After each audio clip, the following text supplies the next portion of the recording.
Hello everyone, আসসালামু আলাইকুম। আপনাদের মাঝে আবারও চলে আসলাম ভেন্ডি নিয়ে। আমি ভেন্ডিগুলো কেটে নিচ্ছি।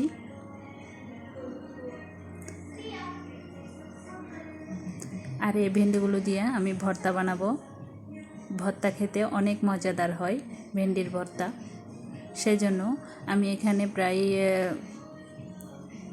150 গ্রামের মতো ভেন্ডি নিয়েছি ভর্তা করার জন্য। এখন আমি ভেন্ডিগুলো কুচি কুচি করে কেটে দিচ্ছি। আমি প্রায় 1 করবির মতো করে কেটে নিচ্ছি। এগুলো আমি সিদ্ধতে দিব, সেজন্য নিয়ে নিচ্ছি একটা বাটিতে।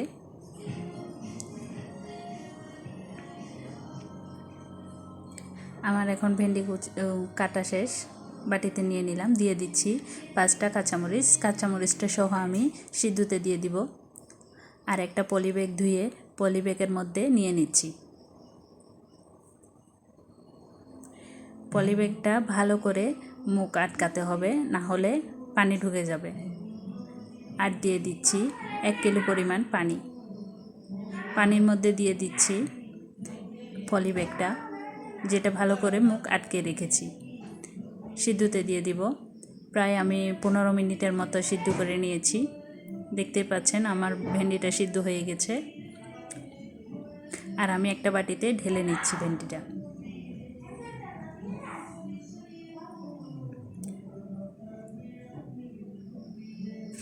একটু ঠান্ডাতে দিচ্ছি। যখন সামান্য একটু ঠান্ডা হয়ে আসবে তখন আমি ভেঙে দেখাচ্ছি। দেখেন আপনাদেরকে, আমার ভেন্ডিটা সিদ্ধ হয়ে গেছে। কষলিয়ে নিচ্ছি হাত দিয়ে। যখন কষলানো হয়ে যাবে সব ভেন্ডিগুলো, তখন আমি দিয়ে দিচ্ছি কাঁচামরিচ যেগুলো সিদ্ধ করে নিয়েছিলাম ওগুলো। আর দিয়ে দিচ্ছি 1 চামচ লবণ। আমার ঝালটা একটু বেশি হবে, সেজন্য আমি 3টে মরিচ দিয়েছি প্রথমে। এখন আমি মরিচগুলো কষলিয়ে নিচ্ছি। দিয়ে দিচ্ছি পেঁয়াজ কুচি, একটা পেঁয়াজ।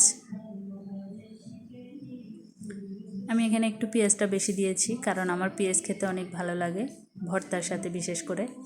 দিয়ে দিচ্ছি ধনেপাতা কুচি, মেখে নিচ্ছি।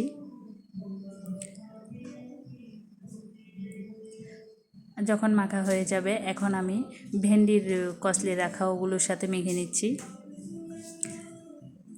এই ভর্তাটা খেতে গরম ভাতের সাথে অনেক মজা হয়। আপনারাও যদি একবার ট্রাই করে দেখেন তাহলে বুঝতে পারবেন। আমার ভর্তা বানানো একদম রেডি, আর অনেক মজা হয়েছে। আপনারাও ট্রাই করে দেখবেন। আমার ভিডিওটা যদি দেখে ভালো লেগে থাকে তাহলে একটা লাইক দিয়ে দিবেন, একটা সাবস্ক্রাইব করে দিবেন, আর বেল আইকনটিতে একটা ক্লিক করে দিবেন।